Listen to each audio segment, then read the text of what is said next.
Güzəştli mənzil almaq üçün nə etmək lazımdır?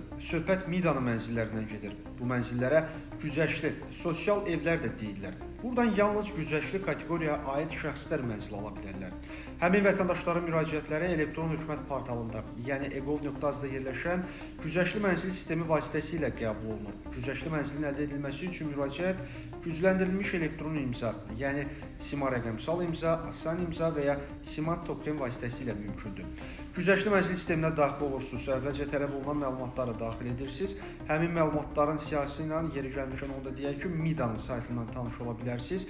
Müraciət onun qeydiyyata alındığından 5 iş gün ərzində baxılar. Əlavə araşdırma tələb olunarsa, vətəndaşı məlumatlandırmaqla bu müddət 10 günə qədər artırıla bilər. Müraciət edən şəxsin güzəştli kateqoriyaya aid olması müəyyən edildikdə isə ona elektron kabinet verilir. Elektron kabinetə sahib olan istifadəçi güzəştli mənzil sistemində şəxsi kabinetinə daxil olub bildirişləri görə bilər.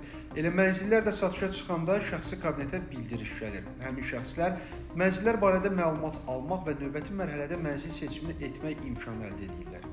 Qeyd edək ki, mənzili həm güzəştli ipoteka krediti hesabına, həm də öz vəsaitiniz, yəni nağd qaydada ala bilərsiniz.